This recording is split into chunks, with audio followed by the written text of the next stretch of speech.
All right, what's going on? Welcome back to the channel. Let's talk about something that isn't necessarily covered enough in the entrepreneur space, in the business realm, and in the, what we can say, in the discussion or in the ecosystem of hustle culture. Now, look, you guys know, especially if you've been following my channel for some time, we tend to cover a variety of subjects, but this is one that I don't want to exclude myself from, because I believe that even myself as an entrepreneur, I can do a far better job as well on shedding light on this specific subject. And this is around something that I really feel that if somebody can really kind of connect with this message, even if it's just one person that's watching this, if it's listening to this in your car, in your home office, maybe in your break room if you still haven't taken the full plunge into the entrepreneurial world, or if maybe you are in between clients, wherever you are right now, if you can grab a hold of the message in this video, I promise you,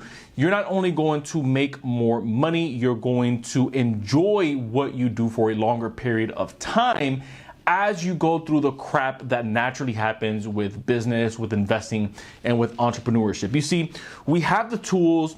We always talk about the game plan. We always talk about execution. We always tend to talk about building your team, building your systems. You see, we have all of that. And there's a bunch of videos out there on YouTube that can explain some of these things far better than I can.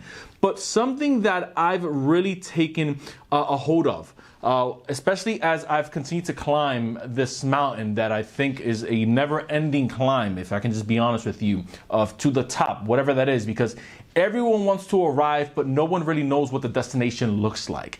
And I think that once we can understand that concept, it makes the work that we do and the work that we do in the present a lot more pleasant to do, because the work is what we do. In fact, I'll take it a step further.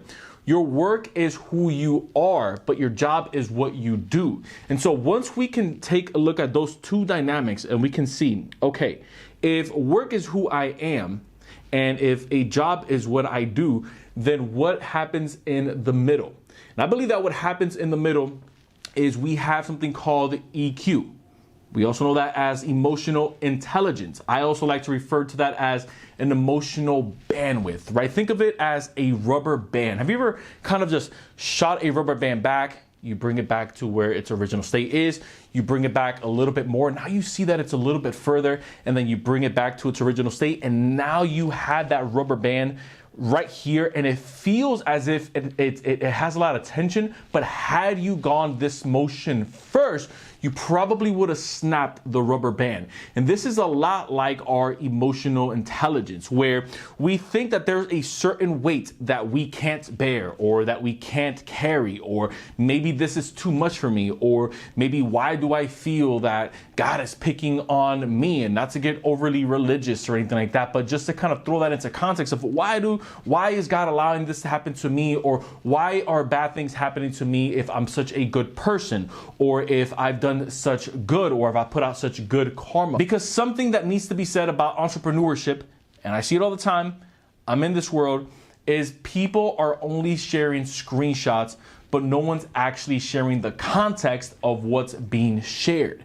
You see, somebody can post $1 million screenshot. They had $1 million month, or they had $100,000 day, or they had a $10,000 month. Whatever your goal is, and whichever one you think of those fits for you, I want you to also imagine what happens on the back end. What sacrifices were needed to be made in order for them to capture maybe new territory in their market? What relationships had to die? What relationships had to get built? What relationships had to get put to maybe a pause? There's always a trade-off. I don't care what anybody says. There's always going to be a trade-off between the ambition that you have and the anxiety that comes with it on the back end. Now, there is a way that you can run that street right in the middle, and I like to, again, refer to that as emotional intelligence, where you understand that you are ambitious about some of the things that you're looking to accomplish, but you also know that with the ambitions, it's going to have an external and an internal weight known as anxiety. Now, I'm not putting either of those two down, because both of those are very real. You can be a very ambitious person and yet operate with a highly anxious, or at a highly anxious level, right? If that's the way that you want to kind of coin that term or really speak that in a certain way.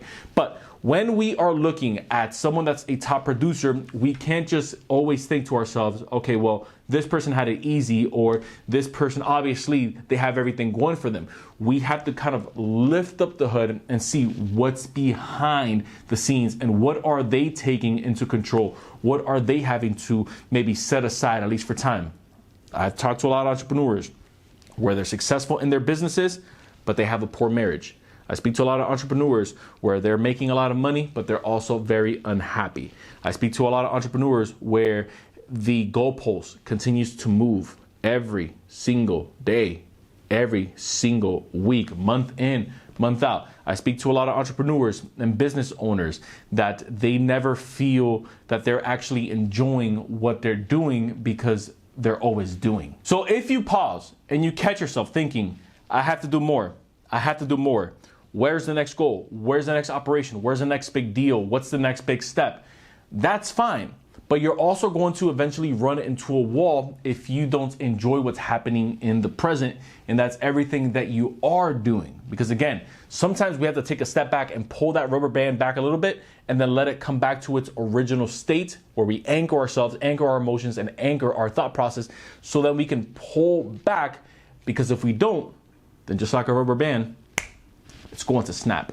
So that's my thoughts on emotional bandwidth and emotional intelligence. Let me know what your thoughts are down in the comments and if there's anything that you want to add to this conversation. I wanted to share this piece just because I think that, again, it's something that we as entrepreneurs should be having more conversations about, because in business, it's not just about making money, but it's also about your mental health and what you're able to take on as an individual. So again, if you found value in this content, consider hitting the subscribe button down below. Join the official community. Don't forget that anytime I'm not posting on here, I'm posting over on the Inside with Irv show, which is my podcast style channel. So if you like conversations like this, you'll love what we're having over there. Once again, I appreciate you guys checking me out. Till next time, everyone, I will see you in the next video. Peace.